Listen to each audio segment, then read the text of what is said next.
ఈరోజు మత్తయి సువార్త 19వ అధ్యాయాన్ని మనం ధ్యానించబోతున్నాము. కనుక దయచేసి ప్రతి ఒక్కరు గూడా ఇంతకు ముందు చెప్పబడినటువంటి సెషన్స్ అన్నీ గూడా మత్తయి సువార్త వివరణ అని లేదా మత్తయి సువార్త ఎక్స్‌ప్లనేషన్ అని చక్కగా ఒక ప్లే లిస్ట్ క్రియేట్ చేసి మన అఫీషియల్ ఛానెల్‌లో ఉంది. అలాగే బైబిల్ స్టడీ ఛానెల్‌లో గూడా వస్తుంది. కనుక ప్రతి ఒక్కరు గూడా ఈ యొక్క విషయాన్ని గమనించి మీరేదైనా సెషన్స్ మిస్ అయినట్లయితే గనక, ఎవరైనా ఫస్ట్ టైమ్ ఈ వీడియోని చూస్తున్నట్లయితే గనక, మరి ఇంతకు ముందు ఉన్నటువంటి సెషన్స్‌ని కూడా మీరు చూసి ప్రతి చాప్టర్ ఎక్స్‌ప్లెయిన్ చేయడం జరిగింది గనక, ప్రతి చాప్టర్‌లో నుంచి దేవుడు మనకు తెలియజేస్తున్నటువంటి విషయాలను మీరు చక్కగా తెలుసుకోవచ్చు. ఇవి అధ్యాయాలుగా కాకుండా వచనం వర్స్ టు వర్స్ ఎక్స్‌ప్లనేషన్ కూడా ఉన్నటువంటి బైబిల్ స్టడీ కోర్సెస్ ఉన్నాయి. ఒకవేళ మీరు జాయిన్ అవ్వాలనుకుంటే గనక తప్పకుండా జాయిన్ అవ్వండి. దేవుని యొక్క దీవెనలు పొందుకోండి. మరి 19వ అధ్యాయంలోకి మనం వెళ్ళగలిగినట్లయితే గనక, 2వ వచనం నుంచి మత్తయి సువార్త 19వ అధ్యాయము 3వ వచనం నుంచి 12వ వచనం వరకు ఒక సెక్షన్‌గా, అలాగే 16వ వచనం నుంచి 30వ వచనం వరకు మరొక సెక్షన్‌గా మనం విభజించుకొని ఈ యొక్క సెషన్‌ని మనం చూద్దాం. మొదటి సెక్షన్‌లో మనం జాగ్రత్తగా గమనించినట్లయితే my dear brothers and sisters, వివాహం గురించినటువంటి ఒక ప్రశ్న రేకెత్తడం అనేది జరిగింది. ఎవరిది తీసుకొచ్చారు ఇంతకీ అనగానే, మీకు మొదటి నుంచి మీరు జాగ్రత్తగా ఈ యొక్క చాప్టర్స్ మీరు ఫాలో అయినట్లయితే గనుక మీకు అర్థమవుతుంది. మంచి చాలా విస్తరించుకుంటూ ప్రపంచంలోకి వెళ్తూ ఉన్నప్పుడు, ఆ మంచిని ఎలాగైనా గాని అణగదొక్కాలనే ఒక కుతంత్రమైనటువంటి ఆలోచనలు కలిగి యేసుక్రీస్తు వారిని ఏదో ఒక విధంగా ఒక మంచి కారణం చూపించి చంపాలి అని యోచనలు చేసి సణుకుకొని కుతంత్రాలు పన్నుతూ ఉన్నటువంటి ఒక గ్రూప్ ఆఫ్ పీపుల్ మనకు కనబడతా ఉంటారు. వారిలో పరిసయ్యులు ఉన్నారు, సద్దుకయ్యులు ఉన్నారు, అలాగే శాస్త్రులు ఉన్నారు. ఇంతమంది ఒక మనిషిని ఎక్కడో ఒక దగ్గర పట్టుకోవాలి, ఏదో ఒక మాటలోనైనా పట్టుకోవాలి, క్రియల్లోనైనా పట్టుకోవాలని చాలా ఆశ కలిగి, నిరీక్షణ కలిగి ఉన్నట్టుగా మనం గమనించొచ్చు. ఎక్కడైనా పరలోకానికి వెళ్ళటానికి నిరీక్షణ కలిగినటువంటి వారిని మనం చూడొచ్చు గానీ, ఈ విధంగా ఒక మనిషిని చంపడానికి నిరీక్షణ కలిగినటువంటి వారిని మనం ఇదిగో ఇక్కడ చూస్తున్నాము. ప్రాక్టికల్‌గా మన కళ్ళ ముందు కొన్ని చోట్ల, కొన్ని సందర్భాల్లో మనం రెగ్యులర్‌గా మనం చూస్తూనే ఉన్నాము. మనిషిలో ఉన్నటువంటి ఆ క్వాలిటీస్‌ని ఇంప్లిమెంట్ చేసి, ఎగ్జిక్యూట్ చేసే విధంగా ప్లాన్ ఎవరిది ఇంతకంటే అపవాదిది. అందుకే ఆది నుండి వాడు నరహంతకుడు. ఎవరు? అపవాది. యోహాను సువార్త 8వ అధ్యాయం 44వ వచనంలో మనం చూడొచ్చు. మీరు మీ తండ్రి యొక్క అపవాది సంబంధులు. వానికి దురాశలు మీరు నెరవేర్చుకొనుచున్నారు. ఆది నుండి వాడు నరహంతకుడు. అంటే ప్రారంభం నుంచి వాడి స్వభావమే నరహంతకుడు స్వభావం గనక, వాని యొక్క ఆలోచనలు ఉలికిపుచ్చుకున్నటువంటి చాలామంది మనకి అంటే కనబడతా ఉంటారు. అవి కోపాలతో, ఉద్వేగాలతో, కక్షలతో, భేదాలతో ప్రారంభమై ఎక్కడెక్కడికో దారితీస్తూ ఉంటాయి. అయితే వారు ఈసారి తెలివిగా వచ్చానని ప్రిపేర్ అయినట్టున్నారు బహుశా వాళ్ళు. వాళ్ళ ప్రశ్న మనం జాగ్రత్తగా గమనించినట్లయితే గనక, మత్తయి సువార్త 19వ అధ్యాయంలో 3వ వచనం మనం చూద్దాం. మత్తయి సువార్త 19వ అధ్యాయం 3వ వచనం మనం జాగ్రత్తగా ఒకసారి చూసినట్లయితే, పరిసయ్యులు ఆయనను శోధింపవలెనని ఆయన యొద్దకు వచ్చి, ఏ హేతువు చేతనైనను పురుషుడు తన భార్యను విడనాడుట న్యాయమా అని అడుగగా. ప్రశ్న మనకి సింపుల్‌గా కనబడుతుంది కానీ really it's a hard question. దేనికి హార్డ్ క్వశ్చన్? వాళ్ళకి, పరిసయ్యుల సద్దుకయ్యులకి హార్డ్ క్వశ్చన్. దేనికంటే, ఇప్పుడు యేసుక్రీస్తు వారు యెస్ అని చెప్పారనుకోండి, యెస్ విడిచిపెట్టొచ్చు, అది న్యాయమే అని చెబితే గనక ఒక రకమైనటువంటి పరిణామాలు అనేవి అక్కడ చోటు చేసుకుంటాయి. రెండోది నో అని గనక ఆయన చెప్పినట్లయితే గనక, ఇంతకుముందు సంఘటనలో మనం చూసాం. బాప్తిస్మం ఇచ్చి ఏలీయా గారు చేసినటువంటి ఆ పాయింట్‌ని పాయింట్‌ఔట్ చేసి దాన్ని ఒక రూమర్ కింద స్ప్రెడ్ చేసి ప్రభుత్వాన్ని తప్పుపడుతున్నటువంటి ప్రభువు అని ఇప్పటి కాలంలో అయితే న్యూస్ లైన్‌లో హెడ్‌లైన్స్ వచ్చేవి న్యూస్‌లో. అప్పటి కాలంలో వాళ్ళే పనికిమాలిన న్యూస్ గనక పరిసయ్యుల సద్దుకయ్యులు వాళ్ళు ప్రచారం చేసేవాళ్ళు. కనుక ఇప్పుడు యెస్ అని చెప్పినా గానీ ద్వితీయోపదేశ కాండంలో మోషే గారి ధర్మశాస్త్రంలో ఉన్నటువంటి విషయాలన్నీ కూడా మళ్ళీ వెలుగులోకి తీసుకొచ్చి, యేసుక్రీస్తు వారు ఇంతకు ముందు ప్రసంగాల్లో ఏవైతే చెప్పారో, యేసుక్రీస్తు వారు ఏదైతే బోధిస్తున్నారో అవన్నీ కూడా యాంటీగా వెళ్ళిపోయే అవకాశాలు ఉన్నాయి. దేనికి? ధర్మశాస్త్రంలో ఉన్నటువంటి విషయాలను నిన్ను తీసివేసి మీకు కొత్తగా కొన్ని విషయాలు నేర్పిస్తున్నాను. ధర్మశాస్త్రంలో అలా ఉంది కదా, మీరు అలా చేయకండి. ఇలా ఉంది కదా, అలా చేయకండి. ఇలా ఉంది కదా, ఇలా చేయకండి. ఇదిగో ఇలా చేయండి, ఇలా చేయండి, ఇలా చెయ్యాలి, ఇలా చేయాలని ప్రతి దానికి ఒక డిఫైన్ చేసుకుంటూ ఆయన వచ్చారు. వ్యభిచారం అనగానే మోహపు చూపు చూడటమే, నరహత్య అనగానే సహోదరుడి మీద నిర్నిమిత్తంగా కోపడటమే.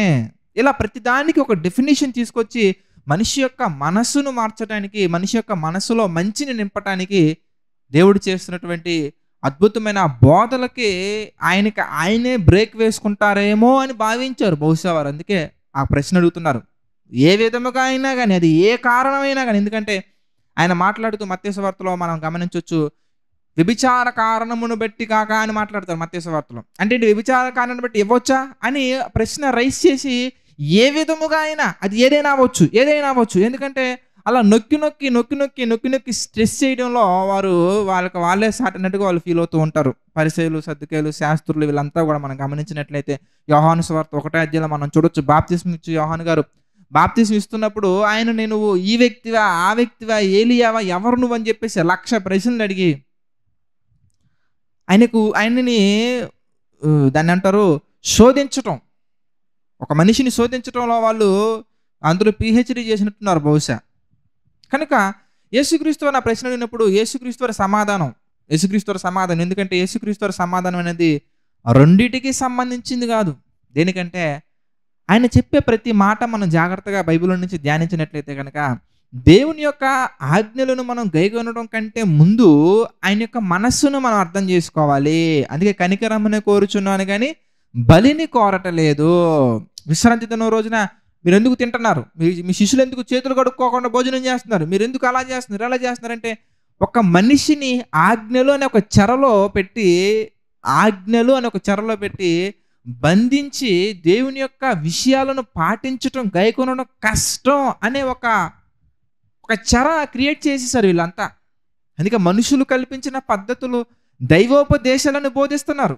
అంటే దేవుని యొక్క వాక్యములో ఉన్నటువంటి విషయాలేంటి, వీరు చెబుతున్నటువంటి విషయాలేంటి, చివరికి అది ఎలా మారిపోయింది, మనుషులు ఎలా ఆలోచిస్తున్నారు, ఇదంతా కూడా ఒక ప్రశ్నార్థకంగా మార్చి దేవుడు అంటే పట్టనటువంటి వారిగా మనుషులు మార్చేసే ప్రయత్నంలో ఆ కాలంలో ఉన్నటువంటి శాస్త్రులు, పరిశీలు మనకు కనిపించినట్టుగా మనం జాగ్రత్తగా మన లేఖనాలను చక్కగా మనం చూస్తే మనకు అర్థమవుతుంది. అప్పుడు యేసుక్రీస్తు సమాధానం మీరు జాగ్రత్తగా మళ్ళీ గమనించినట్లయితే కనుక, దేవుడు వివాహాన్ని ఎందుకు తీసుకొచ్చారు, వివాహం యొక్క ప్రాముఖ్యత ఏంటి, వివాహంలో ఎందుకు చేసుకోవాలి, ఇంతకీ వీటి మీద అవేర్నెస్ లేకుండా వీళ్ళు ఏది పట్టుకున్నారయ్యా అంటే, విడిచిపెట్టొచ్చా, విడిచిపెట్టకూడదా, విడిచిపెట్టడం న్యాయమా కాదా, ఈ పాయింట్ దగ్గర మాట్లాడుతున్నారు. ఒక స్త్రీని ఒక పురుషుడు విడిచిపెట్టొచ్చా లేదా, విడిచిపెట్టడం న్యాయమా ప్రశ్న. అప్పుడు యేసుక్రీస్తు వారి సమాధానం కూడా మనం జాగ్రత్తగా ఆలోచించినట్లయితే కనుక, వాక్యాన్ని మనం చూసే కోణం అనేది ప్రతి విషయంలో కూడా మనం ఇప్పటివరకు మనం గమనించుకుంటూ ధ్యానించుకుంటూ వచ్చాం. విశ్రాంతి దినం విషయంలో కానీ, లేదంటే ప్రజలని దేవుని యొక్క మార్గంలో నడిపించే విషయంలో కానీ ఆయన అంటారు, ఇదిగో మీరు చిన్న వాటిల్లో మీరు ఫాలో అవుతున్నారు కానీ దేవుడు చెప్పినటువంటి ప్రధానమైన విడిచిపెడుతున్నారు. దశమ భాగాల్లో, సోపులో, వీటిలో మాత్రం నిష్టగా చాలా కరెక్ట్గా పర్ఫెక్ట్గా ఉన్నట్టుగా కనబడుతున్నారు.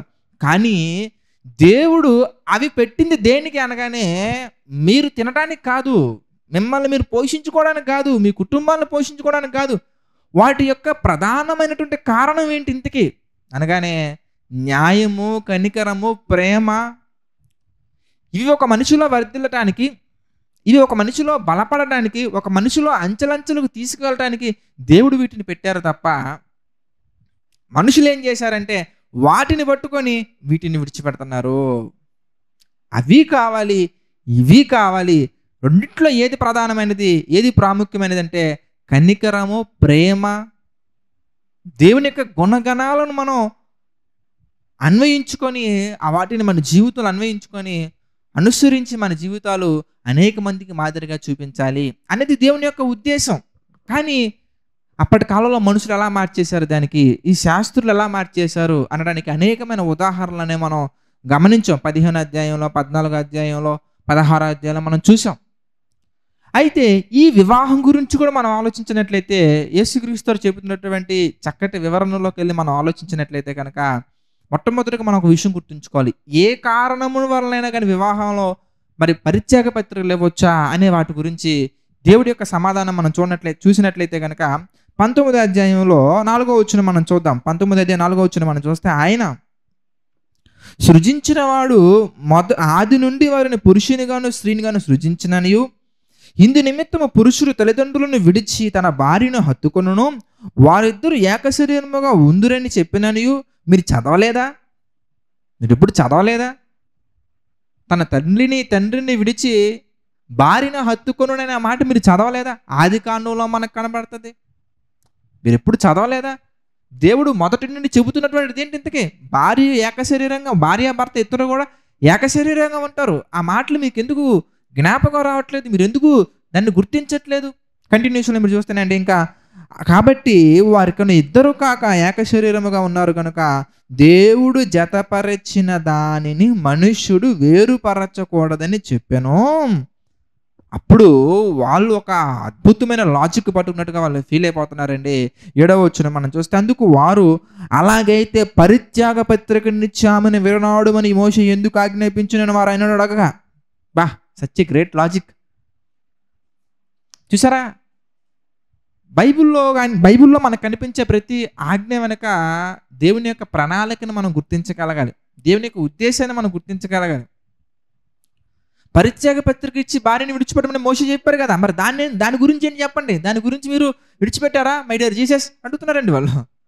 అప్పుడు యేసుక్రీస్తు వారు ఆయన చెప్పే సమాధానం చూస్తే 8వ వచనం, ఆయన, మీ హృదయ కాఠిన్యమును బట్టి మీ భార్యలను విడనాడ మోషే సెలవిచ్చును కానీ ఆది నుండి అలాగూ జరగలేదు. మరియు వ్యభిచారము నిమిత్తమే తప్ప తన భార్యను విరనాడి మరి ఒకతను పెండ్లి చేసుకున్నవాడు వ్యభిచారము చేయుచున్నాడనియు, విరనాడబడిన దానిని పెండ్లి చేసుకున్నవాడు వ్యభిచారము చేయుచున్నాడని మీతో చెప్పుచున్నానని వారితో నేను.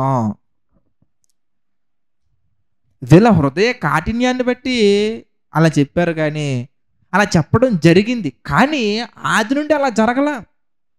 మీరు చూస్తే మలాకీ గ్రంథంలో కూడా ఒక మాట మనకు కనబడుతుంది ప్రియులారా. మలాకీ గ్రంథంలో 2వ అధ్యాయంలో ఒక మాట చూద్దాం. మలాకీ గ్రంథము 2వ అధ్యాయం 16వ వచనం మనం చూస్తే,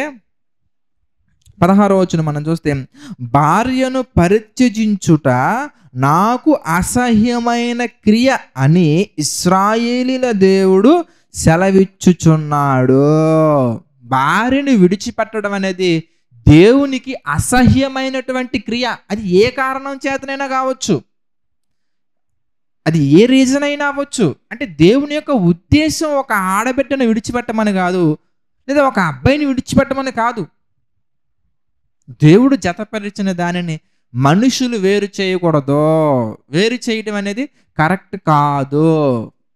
అసలు ఎందుకు వివాహం చేసుకోవాలి, వివాహం యొక్క ప్రాముఖ్యత ఏంటి, దీని గురించి అవగాహన లేకుండా నేటి కాలంలో కూడా చాలామంది ఎలా వెళ్ళిపోతున్నారంటే, 5 డిజిట్ శాలరీ ఉందా లేదా, ఆ అమ్మాయికి పాటలు వచ్చా, ఆ అమ్మాయికి డ్యాన్సులు వచ్చా, ఆ అమ్మాయికి వంటలు వచ్చా, ఆ అమ్మాయికి ఇవొచ్చా అవొచ్చా, ఆ అమ్మాయికి జాబ్ సెక్యూర్ ఉందా, ఏ మాటకు ఆ మాట అండి.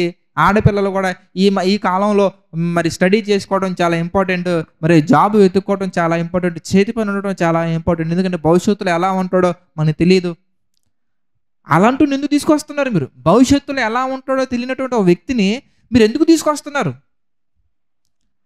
దేవుడంటే భయము భక్తి కలిగిన వ్యక్తులను తీసుకురాకుండా, దేవుడంటే భయము భక్తి ఉన్నటువంటి స్త్రీలను పురుషులను మీరు జతపరచకుండా, స్త్రీ పురుషులను మీరు జతపరచకుండా మీరు ఏం చేస్తున్నారంటే, వీళ్ళ యొక్క రిప్యుటేషన్ దెబ్బతింటుందని ఈ మ్యారేజ్ యాప్స్ కానీ, మ్యారేజ్ బ్యూరోస్ కానీ, లేదంటే వివాహాన్ని తీసుకొచ్చి పెళ్లి చూపులు చూసి పెద్ద మనుషులు కానీ, అందరూ కూడా వాళ్ళ యొక్క రెప్యుటేషన్ దెబ్బతినకుండా, వాళ్ళ కమిషన్ దెబ్బతినకుండా చూస్తున్నారు తప్ప, క్యారెక్టర్ దెబ్బతినకుండా, క్యారెక్టర్ నిలబడేలాగా, కుటుంబం యొక్క వ్యక్తిత్వం వాళ్ళ యొక్క గుణగణాలు నిలబడే విధంగా, వారి యొక్క కుటుంబ పరువు నిలబడేలాగా ఎవరు చూస్తున్నారు మీరు చెప్పండి? తీరా గొడవలు అయిన తర్వాత వెళ్తే ఏం చెప్తారంటే, అలా వద్దమ్మా ఇలా వద్దమ్మా అని చెప్తారు, అలా ఉండొద్దు ఇలా ఉండొద్దని చెప్తారు. ఈ మధ్య కొన్ని పరిస్థితులు, కొన్ని యొక్క సిచ్యువేషన్స్ని గమనించినప్పుడు పోలీసులు, అలాగే న్యాయవాదులుగా పిలువబడుతున్నటువంటి వారు, అలాగే పెద్ద మనుషులుగా పిలువబడుతున్నటువంటి వారు కొంతమంది, దాన్ని అందరి గురించి చెప్పట్లా, ఎందుకంటే అందరి గురించి నాకు తెలియదు, కానీ నా దగ్గరకు వచ్చినటువంటి సిచ్యువేషన్స్ని బట్టి నేను గమనించినటువంటి కొన్ని కేసెస్ని బట్టి ఆలోచించినప్పుడు వీళ్ళే దగ్గరుండి చెప్తున్నారండి, మీ ఆయన అనుకున్నంత మంచోడు కాదమ్మా, ఇదిగో నీకు ఇంకా వయసు ఉంది, నీకు ఇంకా పిల్లలు కలగలేదు కనుక నువ్వు వాడిని విడిచిపెట్టేసి వేరొకళ్ళు చేసేసుకోపో అని చెప్తున్నారండి. ఆ అమ్మాయి చూస్తే మంచి క్యారెక్టర్ అమ్మాయిలా లేదు బ్రదర్, నువ్వు ఆ పాపని విడిచిపెట్టేసి ఎందుకయ్యా నువ్వు మగాడివి, నీకేమైంది, ఒకళ్ళు కాకపోతే ఇంకొకళ్ళు వస్తారు అని చెప్పి వాళ్ళలో విషాన్ని నింపి జతపరచబడినటువంటి వాళ్ళని విడగొట్టే ప్రయత్నాలు జరుపుతున్నారు తప్ప నేను గమనించినటువంటి కేసుల వరకు అండి. మరి ఇంకెందుకు మీరు వివాహం చేశారు, ఇంకెందుకు మీరు వివాహం విషయంలో వాళ్ళు జతపరిచారు, వాళ్ళు మంచోళ్ళు కాదు వీళ్ళు మంచోళ్ళు కాదు విడిపోవటం మంచిదని చెప్పేసి ప్రస్తుత కాలంలో కూడా మనకి ఈ విడగొట్టే ప్రయత్నాలు మనకి కనబడతా ఉంటాయి అక్కడక్కడ. మనం గమనించినట్లయితే కనుక కలిపే వాళ్ళు కూడా ఉన్నారేమో నాకు తెలియదులే, కానీ ఉండొచ్చు. ఎందుకంటే చెడు ఉందంటే ఎంతో కొంత ఎక్కడో దగ్గర కనీసం ఒక 1% అయినా మంచి ఉండే ఉంటుంది. కానీ మనం ఆలోచించినట్టయితే ప్రియులారా, ఏంటి ఇలా విడిపోవడం అనేది దేవుడు సమర్థిస్తున్నారా, విడిపోమని దేవుడు చెప్తున్నారా అంటే దేవుని యొక్క వాక్యం సెలవిస్తుంది, పరిత్యజించుట దేవునికి అసహ్యమైనటువంటి క్రియ. దేవుడు జతపరిచిన దానిని ఇంకెవరు వేరుపరచకూడదు. మరి దేవుడు ఎందుకు ఆ మాట చెప్పారు అనగానే, ఆ మాట చెప్పిన దేవుడే మరొక దగ్గర చాలా మాటలు చెప్పారు. అవి మనం పాటిస్తే, అవి మనం చదివితే, అవి మనం చూస్తే ఈ మాట యొక్క అర్థం మనకు అర్థమవుతుంది. ఆ మాటలు కూడా మనం చూడగలిగినప్పుడు, ఆ మాటలు కూడా మనం స్టడీ చేసినప్పుడు, అనాలిసిస్ చేసినప్పుడు మనకు అర్థమవుతుంది. అవి మనం అనాలిసిస్ చేయకుండా, వాటి గురించి మనం అసలు డీటెయిల్గా మనం చదవకుండా మనం పరిత్యాగ పత్రికలో ఇవి అవి అని చెప్పేసి మనం వెళ్ళడం అనేది కరెక్ట్ కాదు. కనుక ఆల్రెడీ తీసేసుకున్నాం బ్రదర్ మా పరిస్థితి ఏంటి అనే వాళ్ళ గురించి ఇది స్పెషల్ కేసు అండి. మీకు వాక్యం మీద సరైన అవగాహన లేనటువంటి కాలంలో జరిగిన వాటికి దేవుడు స్పెషల్ ఎగ్జంప్షన్స్, స్పెషల్ కేసెస్ అనే బైబిల్లో చెప్పారు. వాటి గురించి మీరు ఒకవేళ సందేహాలు ఉన్నట్లయితే కనుక మీరు తప్పకుండా మమ్మల్ని కాంటాక్ట్ అవ్వండి. లేదంటే బైబిల్ స్టడీలో మీరు కానీ ఉన్నట్లయితే కనుక ఎవ్రీ వీక్ నేను మాట్లాడుతూ ఉంటాను. అక్కడ మీరు అడిగినట్లయితే నేను తప్పకుండా మీకు వివరణ వాక్యానుసారం నేను ఇస్తాను. కనుక ఎక్సెప్షనల్ కేసెస్ గురించి కాకుండా దేవుడు చెప్పినటువంటి రెగ్యులర్ థింగ్స్ గురించి మనం చాలా జాగ్రత్తగా స్టడీ చేసినట్లయితే బైబిల్లో నుంచి మనం రోమపత్రికలో కూడా ఒక మాట మనం చూద్దామండి. రోమిలకు రాసినటువంటి పత్రికలో ఒక మాట మనం చూద్దాం. రోమిలకు రాసినటువంటి పత్రిక 7వ అధ్యాయము 2వ వచనం మనం చూద్దాం. భర్త గల స్త్రీ భర్త బ్రతికి ఉన్నంత వరకే, చూసారా, భర్త గల స్త్రీ భర్త బ్రతికి ఉన్నంత వరకే ధర్మశాస్త్రం వలన అతనికి బద్ధురాలు, కానీ భర్త చనిపోయిన ఎడల భర్త విషయమే ధర్మశాస్త్రం నుండి ఆమె విడుదల పొందును. కాబట్టి భర్త బ్రతికి ఉండగా ఆమె వేరొక పురుషుని చేరిన ఎడల వ్యభిచారి అనబడును, కానీ భర్త బ్రతికున్నప్పుడు వేరొకరి దగ్గరికి వెళ్ళకూడదు. భార్య బ్రతికున్నప్పుడు వేరొకరి దగ్గరికి వెళ్ళకూడదు. చూసారా ఎంత చక్కగా ఉందో, డీటెయిల్గా మనకు అర్థమైపోతుంది. భర్త బ్రతుకున్నంత కాలం కూడా వేరే అమ్మాయి దగ్గరికి వెళ్ళకూడదు, లేదా వేరే అబ్బాయి దగ్గరికి వెళ్ళకూడదు. భార్య బ్రతుకున్నప్పుడు వేరే అమ్మాయి దగ్గరికి వెళ్ళకూడదు. చాలా చక్కగా దేవుడు మనకి చాలా డీటెయిల్గా మనకి రాయించారు. మరి అక్కడ సందర్భం ఏంటి అనగానే అది మనం చాలా జాగ్రత్తగా ఆలోచిస్తే మనకు అర్థమవుతుంది. హృదయ కాఠిన్యాన్ని బట్టి చెప్పారు. చెప్పినా అక్కడ మనకు అర్థమవుతుంది ఏమనంతకి, వ్యభిచారణగా చేస్తున్నావు, విడనాడబడిన దాన్ని వాడు వ్యభిచారం చేస్తున్నాడు అంటే వ్యభిచారం చేయమని దేవుడు చెప్తున్నారా? కాదు కదా. వ్యభిచారం అనేది పాపం కదంటే విడిచిపెట్టడం పాపమని ఆయన చాలా చక్కగా 9వ వచనంలో చాలా చక్కగా అర్థమయ్యేలా చెప్పారు. అలాంటిది విడిచిపెట్టమని కాదు, విడిచిపెట్టిన ఎడల పాపానికి మనం కారణం అవుతున్నామని చెప్తున్నారు. మరి భర్త చాలా హింసిస్తున్నాడు బ్రదర్, వాడి టార్చర్ తట్టుకోలేకపోతున్నాం బ్రదర్ అన్నప్పుడు సిస్టర్ బ్రదర్ ఒక విషయం మనం జాగ్రత్తగా ఆలోచించాలి. వివాహానికి వెళ్ళటం కంటే ముందు కూడా ముందే వివాహం అనే ఆ స్టెప్లోకి మనం ఆ యొక్క కార్యక్రమంలోకి మనం వెళ్ళటం కంటే ముందే మన జీవితంలో ఆ యొక్క ఫేజెస్, వాటికి సంబంధించినటువంటి కాలాలు మన జీవితంలో రావటం కంటే ముందే మనం చాలా జాగ్రత్త పడాలి. దేవుడు చెప్పిన విధంగా వివాహాన్ని మనం చేసుకోవాలి. అలా కాకుండా వెళ్ళిపోయిన వాళ్ళ గురించి ఎక్సెప్షనల్ కేసెస్ నేను ముందు చెప్తున్నానంటే, ఆల్రెడీ జరిగిపోయిన వాటి గురించి మీకు ఒకవేళ సందేహాలు ఉంటే కనుక తప్పకుండా మమ్మల్ని కాంటాక్ట్ అవ్వండి. ఎందుకంటే ఈ సబ్జెక్ట్ అనేది జరుగుతున్నటువంటి పరిస్థితులను బట్టి, పరిణామాలను బట్టి డిపెండ్ అయి ఉంటుందండి. ఒక రెఫరెన్స్ని ఆధారం చేసుకుని మనం కన్క్లూడ్ చేయలేము. ఎందుకంటే వివాహం అనేది నువ్వు క్రీస్తుని వెంబడించిన తర్వాత, క్రీస్తుని వెంబడించక ముందా, క్రీస్తుని వెంబడించిన తర్వాత, ఆల్రెడీ 2వ మ్యారేజ్ చేసుకున్న తర్వాత క్రీస్తుని వెంబడించావా, క్రీస్తుని వెంబడించక ముందు 2వ మ్యారేజ్ చేసుకున్నావా, క్రీస్తుని వెంబడించినప్పుడు నీకు ప్రాపర్ గైడెన్స్ లేకుండా రాంగ్ స్టెప్స్ ఏమైనా తీసుకున్నావా, ఇవన్నీ కూడా కేసెస్. ఒక్కొక్క పరిస్థితిని బట్టి మనం తీసుకోవాల్సిన నిర్ణయాలు. కానీ రెగ్యులర్‌గా మనం గనక ఫాలో అయితే గనక జనరల్‌గా దేవుడు చెప్పినటువంటి ప్రొసీజర్ నేను మాట్లాడుతున్నాను ఈ యొక్క వర్తమానంలో. కానీ వ్యక్తిని బట్టి, అక్కడ జరుగుతున్నటువంటి పరిస్థితులను బట్టి, కుటుంబాన్ని బట్టి, కుటుంబంలో ఉన్నటువంటి స్థితిగతులను బట్టి ఈ సొల్యూషన్స్ అనేవి చేంజ్ అవుతూ ఉంటాయి. కనుక మీరు ఒకవేళ వీటి నిమిత్తం బాధపడుతున్నట్టయితే గనక, వీటి నిమిత్తం ఒకవేళ మీరు క్లారిఫికేషన్ మీకు ఇంకా కావాలంటే గనక మమ్మల్ని కాంటాక్ట్ అయినట్టు కూడా తప్పకుండా మేము మీకు ఎక్స్‌ప్లెయిన్ చేస్తాం. వివరణ మేము తప్పకుండా మీకు వాక్యానుసారంగా మీకు ఎక్స్‌ప్లెయిన్ చేస్తాం.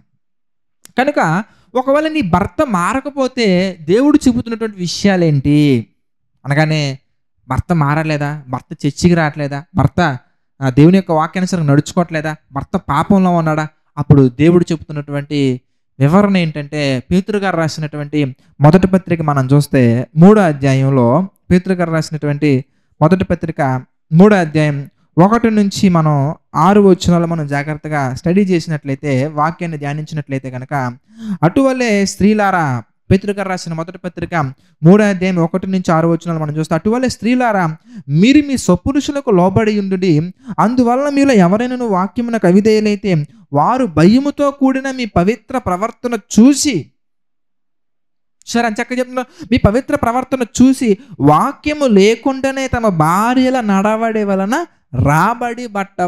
రాబట్టవచ్చును.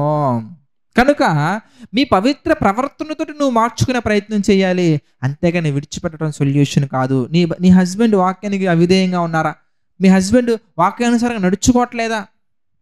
చాలామంది ఏం చేసే మిస్టేక్ ఏంటంటే, ఆ పెద్ద మనుషుల దగ్గరికి, ఈ పెద్ద మనుషుల దగ్గరికి, వాళ్ళని వీళ్ళని పిలిచి, కొంతమంది మరీ రిడిక్యులస్‌గా ఉంటారండి. ఎలా అంటే చాలా రిడిక్యులస్‌గా ఉంటారు.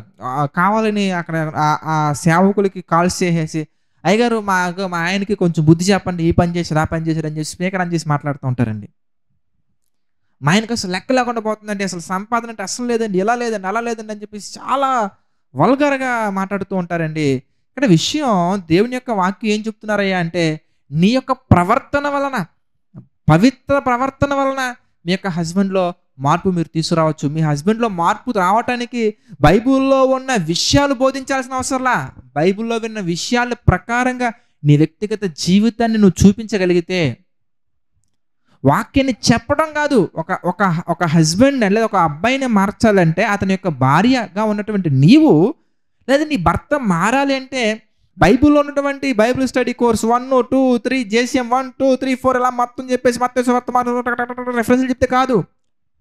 ఆ వాక్యాన్ని చెప్పడం వల్ల కాదు, ఆ వాక్యాన్ని చూపించగలగాలి. బైబిల్లో కాదు, బ్రతుకులో. బైబిల్లో వచనాలు చూపిస్తే కాదు మీ హస్బెండ్ మారేది, బ్రతుకులో వచనాలను చూపించగలగాలి. బ్రతుకులో మార్పును చూపించు. దేవుడు ఏ విధంగా ఉండమన్నారు, ఏ విధంగా ఉండాలి. నేను ఉంటానండి, ఆయన ఉండడండి, నేను ఉంటాను బ్రదర్, ఆయన ఉండడండి, ఇది కాదండి. ఆయన ఉన్నా ఉండకపోయినా నువ్వు చేయవలసినటువంటి రెస్పాన్సిబిలిటీస్ దేవుడు నీకు ఏదైతే అప్పగించారో, బ్రదర్ మీరు మాట్లాడేవి ఎలా ఉన్నాయంటే, ఆయన ఎంత పెద్ద పాపం చేసినా కానీ నన్ను అలాగే ఉండమంటారా బ్రదర్ అని అడుగుతున్నారండి. నీ హస్బెండ్ మారాలంటే, మంచిగా మారాలంటే బ్రతుకులో వాక్యాన్ని చూపించు. ఇంకా వరస్ట్గా తయారవ్వాలంటే బైబిల్లో వచనాలు చూపించుకుంటూ వెళ్ళిపో. బైబిల్ వచనాలు చూపించుకుంటూ వెళ్ళిపో. ఈగో ఫీలింగ్స్ పెరుగుతాయి తప్ప ఇంట్రెస్ట్గా చేంజ్ అవ్వరండి. ఒక వ్యక్తిలో మార్పు రావాలంటే, స్పెషల్గా అబ్బాయిల్లో మార్పు రావాలంటే దేవుడి యొక్క వాక్యం సెలవిస్తుంది. సిస్టర్స్ మీరు ఏం చేయాలి తెలుసా, మీ యొక్క బ్రతుకులో వాక్యాన్ని చూపించాలి, పవిత్రమైనటువంటి ప్రవర్తనతో మీరు మార్చగలగాలి. బ్రదర్ నేను చాలా చేస్తున్నాను బ్రదర్, అయినా మారట్లేదు అంటారా? అయితే ఒకసారి మమ్మల్ని కాంటాక్ట్ అవ్వండి, ప్రభు కృపను బట్టి అక్కడ జరుగుతున్న పరిస్థితులు మనం చూద్దాం. కానీ మారతారని దేవుడు చెప్పిన తర్వాత మారట్లేదంటే ఎక్కడ లోపం ఉందో మీరు అనాలిసిస్ చేయగలగాలి. బైబిల్లో నుంచి చెప్పాను కదండి, ప్రతి ఒక్కరిది ఒక సపరేట్ కేసు కాబట్టి నేను జనరల్ థింగ్స్ మాట్లాడుతున్నాను. మీకు క్లియర్గా ఒక్కొక్క పర్సన్ గురించి మీకు కావాలంటే కనుక ప్రభు కృపను బట్టి మనం డీటెయిల్గా వాక్యానుసారంగా పరిశీలన చేద్దాం. మరి ఒకవేళ భార్య మారకపోతే భర్త ఏం చేయాలి, భార్య మంచిగా లేకపోతే భర్త ఏం చేయాలి అనగానే దేవుని యొక్క వాక్యం సెలవిస్తుంది. ఎఫెసీయులకు రాసినటువంటి పత్రిక 5వ అధ్యాయం మనం చూస్తే 25వ వచనం మనం చూద్దామండి. ఎఫెసీయులకు రాసినటువంటి పత్రిక 5వ అధ్యాయం మనం చూస్తే 25వ వచనం మనం చూద్దాం. పురుషులారా, ఆయన చక్కగా చెప్తున్నారండి, పురుషులారా మీరును మీ భార్యలను ప్రేమించండి. దేవుని యొక్క వాక్యం సెలవిస్తుంది ప్రియులారా, మనం ఏం చేయాలంటే భార్యలను ప్రేమించాలి. నీకు అప్పగింపబడినటువంటి ఆమెను నువ్వు ప్రేమించాలి. దేవుడు నీ చేతికి ఇచ్చారు. మీరిరువురు కలిసి ఒకటిగా పరలోకాన్ని చేరుకోవటానికి మీరిరువురు మాట్లాడుకున్నారు. మీరిరువురు చక్కగా ప్రభు యొక్క సన్నిధిలో మీరిరువురు కూడా ఒక నిబంధన చేసుకున్నారు. మరణమైనా, బ్రతుకైనా, కష్టమైనా, నష్టమైనా, శ్రమైనా, ఏదైనా కానీ నేను నీతోనే ఉంటానని ఒక నిబంధన చేసుకున్నారు. మరి నిన్ను నమ్మి, తన పుట్టింటిని విడిచి నిన్ను నమ్మి నీ కొరకు అన్నిటినీ సర్వస్వం త్యాగం చేసి వచ్చినటువంటి ఆమెను నువ్వు అలాగా హింసించటం, ఆమెను నువ్వు అలాగే నిష్ఠూర పెట్టడం, ఆమె ఎడలో నీవు రకరకాలుగా దుర్భాషలు ఆడటం అనేది ఎంతవరకు సమంజసం ఆలోచించాలి. నువ్వేం చేయాలంటే ఆమెలో మార్పు లేనప్పుడు నువ్వు చేయాల్సింది ఏంటి? ఎందుకంటే ప్రేమించటం. నువ్వేం చేయాలి? ప్రేమించాలి. అందుకు ఆయన చక్కని ఉదాహరణ మనం గమనించినట్లయితే 26వ వచనం మనం చూస్తే, పురుషులారా, 25 నుంచి 27 వరకు, పురుషులారా మీరును మీ భార్యను ప్రేమించుడి, అటువలే క్రీస్తు కూడా సంఘమును ప్రేమించి అది కలంకమైనను ముడతైనట్టిది మరి ఏదైనాను లేక పరిశుద్ధమైనది గాను నిర్దోషమైనది గాను మహిమగల సంఘము గాను ఆయన దానిని తన ఎదుట నిలబెట్టవలనని వాక్యముతో ఉదక స్నానము చేత దానిని పవిత్రపరిచి పరిశుద్ధపరచుకొనుటకై దాని కొరకు తన్ను తాను అప్పగించుకొనెను. అటువలే పురుషులు కూడా తమ సొంత శరీరముల వలె తమ భార్యలను ప్రేమింప బద్ధులై ఉన్నారు. తన భార్యను ప్రేమించువాడు తన్ను ప్రేమించుకొనుచున్నాడు. నీ శరీరాన్ని నువ్వు ఎంత ప్రేమిస్తావో ఏ మాత్రం కూడా తగ్గకుండా నీ భార్యను నువ్వు అంతే ప్రేమించాలి. యేసుక్రీస్తు వారు కూడా సంఘముగా ఉన్న మనల్ని ప్రేమించి ఆయన తన్ను తాను అప్పగించుకున్నాడు. ఆఖరి రక్తపు బొట్టు వరకు మనలో మార్పు తీసుకురావడానికి, మనల్ని పరిశుద్ధపరచడానికి, మనల్ని మార్చడానికైనా ఆఖరి రక్తపు బొట్టు వరకు ఆయన తనను తాను అప్పగించుకున్నాడు. మరి ఈనాడు బ్రదర్, నీవు ఏం చేస్తున్నావు? మార్పు తీసుకురావడానికి ఆమెలో రక్తపు బొట్లు బయటికి తీసుకొస్తున్నావా? లేదంటే నిన్ను నువ్వు దేవునికి సమర్పించుకొని ఆమెను మార్చడానికి, ఆమెను ప్రేమిస్తూ వాక్యంతో ఉదక స్నానము చేత ఆమెను జ్ఞానముతో ఆమెను నిలబెడుతున్నావా? లేదంటే గనక ఆమెను నీకు ఇష్టం వచ్చినట్టుగా దుర్భాషలు మాట్లాడి నిష్ఠూర పెట్టి ఆమెను చిత్రహింసలు పెట్టి వాక్యానికి అవిధేయులుగా మారుతున్నావా? ఒకసారి ఆలోచించు. కనుక భర్తలుగా మనం ఏం చేయాలంటే వారిని ప్రేమించాలి. ఎంత ప్రేమించాలి బ్రదర్? నేను అవి చేస్తున్నా, నీవి చేసిన, ఎన్ని చేసినా మార్పు రావట్లేదు బ్రదర్ అంటే, ఒకనొకప్పుడు నీ జీవితం, నా జీవితం కూడా దేవుని యొక్క సన్నిధిలోకి రాకముందు అంతే ఉంది కదా. అప్పుడు దేవుడు ఎంత చేసినా మనం మారట్లేదని మన మీద ఆయన ఎలాంటి నిర్ణయాలు తీసుకున్నారు? తన సొంత కుమారుని ఈ భూమి మీదకి పంపించి నీలో మార్పు రావడానికి, నాలో మార్పు రావడానికి, మనలో మార్పు రావడానికి తన సొంత కుమారుని శిలువ మీద బలిగా అర్పించారు కదా. నీవు కూడా నీ భార్యను అంతగా ప్రేమించాలి. తగ్గి మనం ప్రేమించి వాక్యంతో ఉదక స్నానం చేయించాలి. అంతేగాని మారట్లేదని వెంటనే విడాకులకు అప్లై చేయటం కాదు. భార్య అయినా భర్త అయినా విడాకులకు అప్లై చేయటం కాదులే కానీ విశ్వాసిగా ఆ కుటుంబాన్ని ఎలా నిలబెట్టుకోవాలో మనం చూడాలి. కానీ విడాకులకు వెళ్ళి కుటుంబాన్ని విడిపోయేలా చేసుకొని ఏ దారి ఆ దారి చేయటం కాదు ప్రియులారా.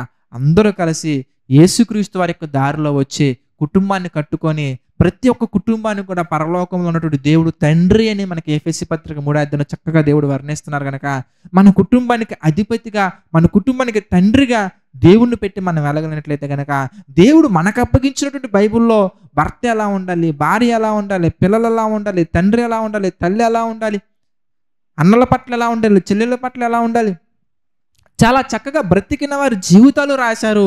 బ్రతకకుండా ఉన్నటువంటి పనికి మాలిన వారి జీవితాలు కూడా రాశారు దేవుడు.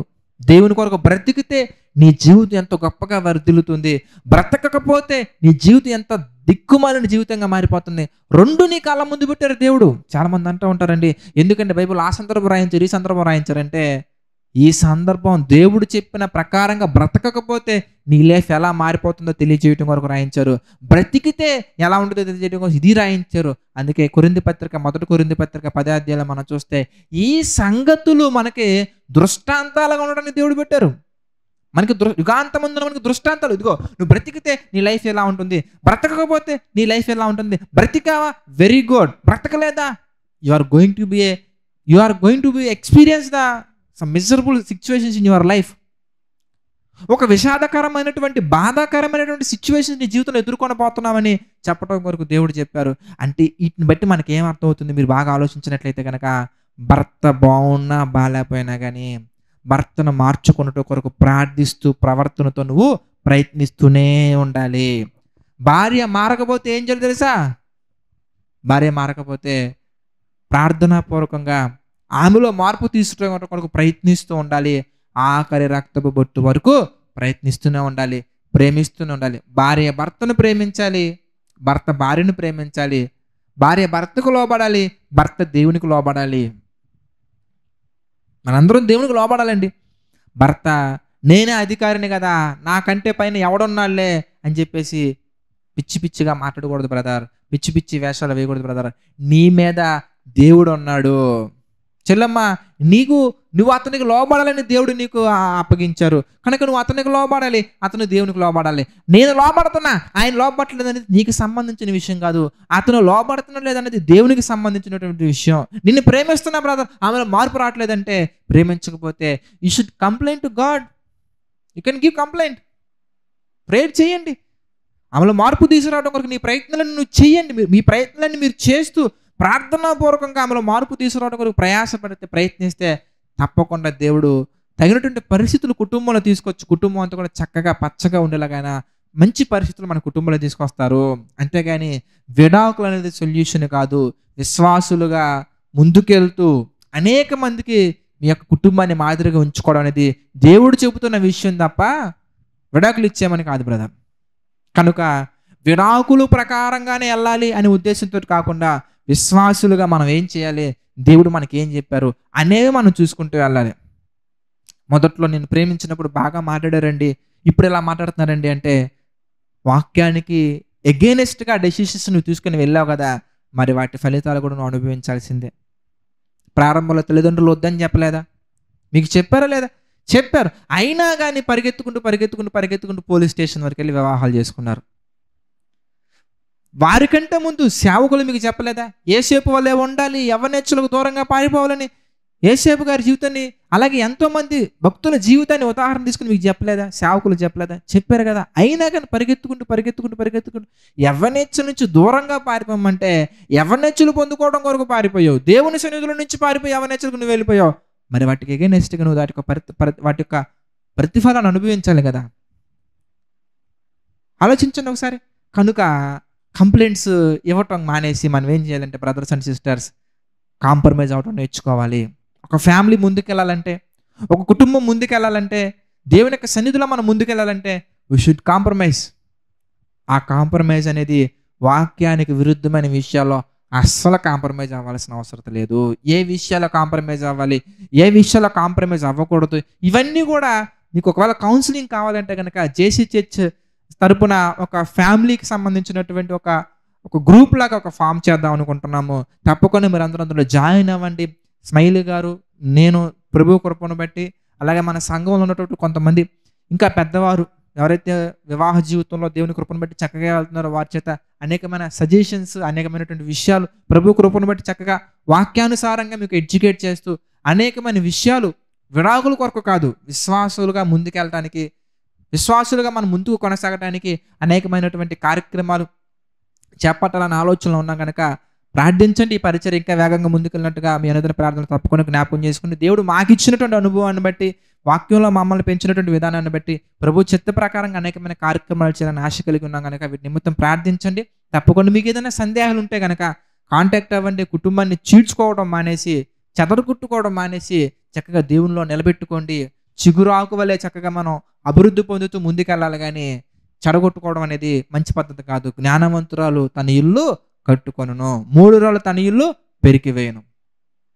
కానీ కుటుంబాన్ని కట్టుకునే దిశగా మనం వెళ్ళాలి కానీ చెదరగొట్టుకునే దిశగా మనం వెళ్ళకూడదు. కనుక దేవుని యొక్క ఉద్దేశం పరిత్యాగ పత్రిక గురించి ఎందుకు చెప్పారు? ఎందుకంటే ఆ కాలంలో జరుగుతున్నటువంటి హింసలను ఉద్దేశించి, ఆ కాలంలో జరుగుతున్నటువంటి ద్వేషాలను ఉద్దేశించి, వారి యొక్క కల్చర్, వారు ఈజిప్ట్ కంట్రీ నుంచి వచ్చినటువంటి ఆ కల్చర్ని ఉద్దేశించి చెప్పారు తప్ప దాని అర్థం విడాకులను ఆయన ప్రోత్సహించడానికి మనకి ఎక్కడ కనిపించదండి.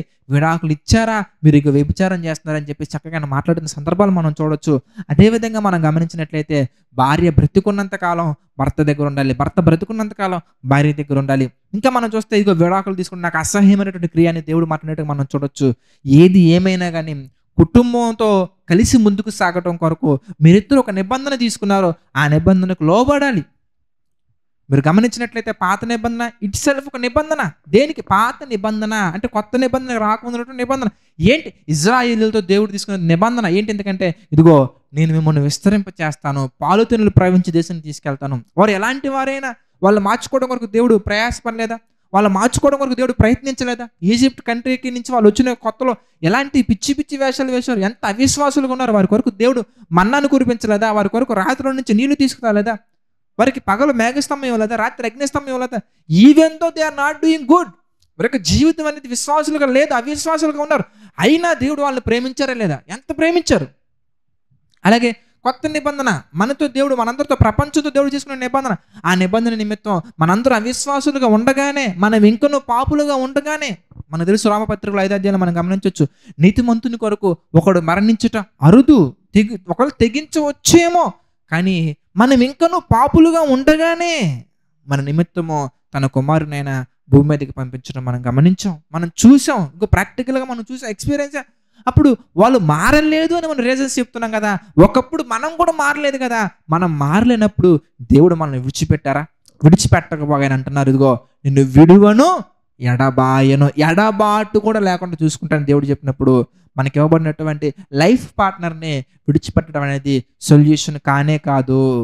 దేవుని చిత్త ప్రకారమైనటువంటి సొల్యూషన్ అస్సలే కాదు. కనుక వాక్యానుసారంగా మనం ముందుకెళ్ళాలి, వాక్యానుసారంగా మనం ఆలోచించాలి. బ్రదర్, మీరు చెబుతున్నటువంటి సందర్భాలకి నా జీవితం చాలా అగెనెస్ట్ కనబడుతుంది బ్రదర్, నా జీవితం ఎలా కట్టుకోవాలి బ్రదర్ అనే ప్రశ్నలు మీకుంటే కనుక తప్పకుండా కాంటాక్ట్ అవ్వండి. తప్పకుండా మీరు మమ్మల్ని సంప్రదించినట్లయితే కనుక ప్రభు కృపను బట్టి నేనే మాట్లాడుతున్న స్వయంగా పరిచర్యలో ఉన్నటువంటి పరిస్థితులను బట్టి, వెళ్తున్నటువంటి విధానం బట్టి, స్కెడ్యూల్ని బట్టి చూసుకుని నేను తప్పకుండా మాట్లాడతాను.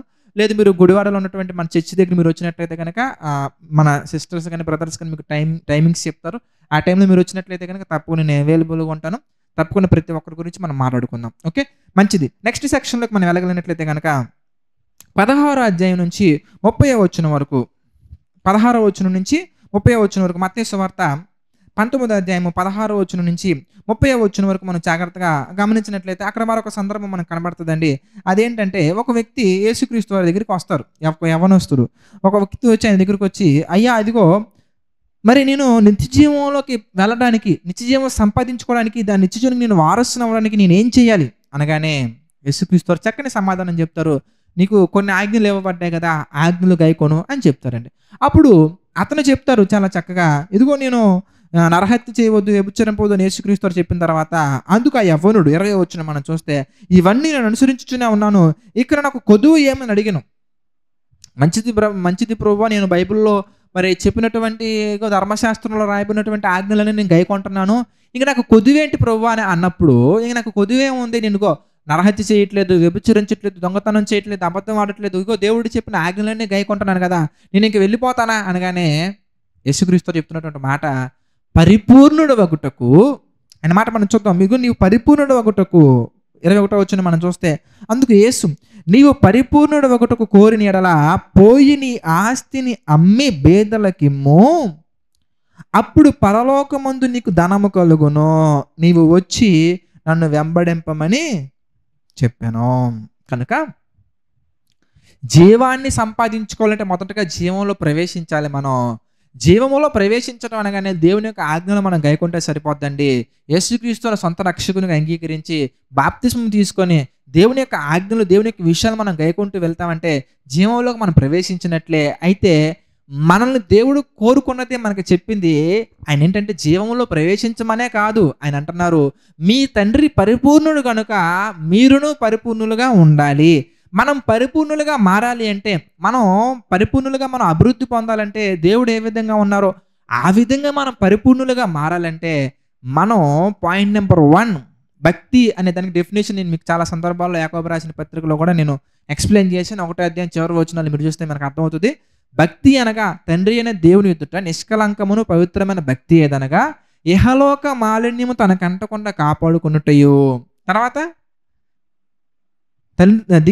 దిక్కులేనటువంటి వారిని, విధవరాండ్రును మనం ఆదరించుటయు, లేదంటే వారికి మనం తోడుగా నిలబడటయు మనం గమనించవచ్చు. అంటే వారికి అనగా దేవుని యొక్క విషయాలు తెలియనటువంటి వారికి దేవుని గురించి తెలియజేసి, దేవుని యొక్క మంచి ఉద్దేశాలు తెలియజేసి, మనం వారిని రక్షించుట కొరకు మన దగ్గర ఉన్నటువంటి ఆస్తిని సహితం ఇవ్వగలిగేలాగా మనం ఇతరులను ప్రేమించే విషయంలో ప్రేమ అనగా మనకు అర్థమవుతుంది. ఏంటి ఇంతకీ? యోహాను గారు రాసిన మొదటి పత్రిక 5:2 ప్రకారంగా 2 యోహాను పత్రికలో మనం గమనించినట్లయితే కనుక ప్రేమ అనగా దేవుని యొక్క ఆజ్ఞలను గైకొనుటయే ప్రేమ. వెరీ గుడ్, బాగుంది. ఇప్పుడు ప్రేమించడం అంటే ఏంటి ఇంతకీ? ఇతరులను మనం దేవుణ్ణి ప్రేమించడం అంటే దేవుని యొక్క ఆజ్ఞలను మనం గైకొనటం. మరి ఇతరులను ప్రేమించడం అంటే మనం దేవుని యొక్క ఆజ్ఞలు గైకొంటూ ఇతరులు కూడా దేవుని యొక్క ఆజ్ఞలు గైకొనేలా మనం చేయటం. అలా చేయటానికి దేవుడు ఇస్తున్నటువంటి మార్గం ఏంటంటే, ఇదిగో నీవు ఫస్ట్ ఇహలోక మాలిన్యం అంటుకొని నువ్వు కాపాడుకుంటూ నేను భక్తిపరుణ్ణి అని మనం చెప్పుకోవాలంటే ఇహలోక మాలిన్యం మనకు అంటకుండా మనల్ని మనం కాపాడుకోవాలి. ప్లస్ మనం ఏం చేయాలంటే ఇదిగో ఇతరులకు కూడా ఇహలోక మాలిన్యం అంటకుండా వాళ్ళని మనం ఆదరించుచు, వాళ్ళకి మనం దేవుని ప్రేమను చూపిస్తూ వాళ్ళని మనం దేవుళ్ళు నిలబెట్టగలగాలి. మనం పరిపూర్ణులుగా మారకుండా పరలోకం వెళ్ళటం అనేది కుదరదు. కనుక మనం పరిపూర్ణులుగా మారాలంటే ఏం చేయాలి? ఇంతకీ మొట్టమొదటిగా ఆయన చెప్తున్నారు, మనల్ని మనం కాపాడుకోవాలి, పాపం నుంచి మనల్ని మనం కాపాడుకోవాలి. నెక్స్ట్ పరిపూర్ణులుగా మారాలంటే ఇతరులను కూడా మనం వాక్యం చెప్పి వాక్యానుసారంగా నడిపించి ప్రభువులో నిలబెట్టి వాళ్ళను కూడా మనం దేవుళ్ళు నిలబెట్టగలగాలి. అలా నిలబెట్టగలగటానికి మన యొక్క ఆస్తిని సహితం మనం ఇవ్వగలగాలి. అయితే ఆ యవ్వనస్తుడు మిగుల ధనవంతుడు కనుక వ్యసనపడుచు వెళ్ళిపోయాను. వెంటనే యేసుక్రీస్తు వారి దగ్గర ఉన్నటువంటి శిష్యుల్లో పేతురు గారికి ఒక ప్రశ్న వచ్చింది. ఏంటి ఇంతకీ? ప్రభువా, మీ సమస్తం విడిచిపెట్టి వెంబడిస్తున్నాం కదా, మా సంగతి ఏంటి అనగానే యేసుక్రీస్తు వారు చెప్పే సమాధానం ఏంటంటే, ఇదిగో పరలోక రాజ్యంలోకి వెళ్ళడం అనేది చాలా కష్టం. ధనవంతులు వెళ్ళటం అనేది చాలా కష్టం. దేనికంటే ధనాన్ని మీద వ్యామోహాన్ని పెంచుకొని ఒక మనిషి ఎప్పుడు కూడా దేవునికి సిరికి దాసులుగా ఉండనేరరు. ఒకవేళ ధనానికి ఒకవేళ దాసులుగా ఉంటే దేవునికి దాసులు కానే కాదు. ఒకవేళ దేవునికి దాసులుగా ఉంటే ధనానికి దాసులు కానే కారు. కనుక ఇద్దరిలో ఒకరిదానికే, దేవునికైనా మనం దాసులుగా ఉండగలం, లేదంటే ధనానికైనా దాసులుగా ఉండగలం. మనం గనక దేవుణ్ణి విడిచిపెట్టి ధనాన్ని దాచుకునే ప్రయత్నంలో మనం ఉంటే గనక, ధనాన్ని దాచుకునే వ్యామోహంలో మనం వెళ్ళిపోతే కనుక, ధనాపేక్ష మనం కలిగి ఉంటే కనుక, అది సేవకులైనా విశ్వాసులైనా ఎవరైనా కానీ ధనాపేక్ష కలిగి జీవించేవారు ఎవరైనా కానీ పరలోక రాజ్యంలో ప్రవేశించడం అనేది అసాధ్యం. వాడుగా పరలోక రాజ్యంలో ప్రవేశించడం అసాధ్యం. దేవుని మీద ఆధారపడినప్పుడు, దేవుని కొరకు ఆ ధనాన్ని ఖర్చు పెట్టినప్పుడు, దేవుని కొరకు నిలబడినప్పుడు దేవుని వలన అది సాధ్యపడుతుంది. ప్రభు, మరి మీ సమస్తం విడిచిపెట్టి వచ్చాం కదా, మా సంగతి ఏంటి ప్రభు అన్నప్పుడు నేను చాలా సందర్భాల్లో మీకు వివరించినటువంటి ఆ పాయింట్ దేవుడు మనకి చెప్పడం జరుగుతుంది. ఏంటి? మత్తయి సువార్త మనం చూస్తే 19వ అధ్యాయంలో 29వ వచనం మనం చూద్దాం. నా నిమిత్తము అన్నదమ్ములనైనను అక్క చెల్లెండ్రులనైనను తండ్రినైనను తల్లినైనను పిల్లలనైనను భూములనైనను ఇండ్లనైనను విడిచిపెట్టిన వాడు 100 రెట్లు పొందును, ఇది కాక నిత్య జీవమును స్వతంత్రించుకొనును. దేవునికి సాధ్యమే ఎప్పుడు మనం దేవుని కొరకు సమస్తాన్ని విడిచిపెట్టగలిగినప్పుడు.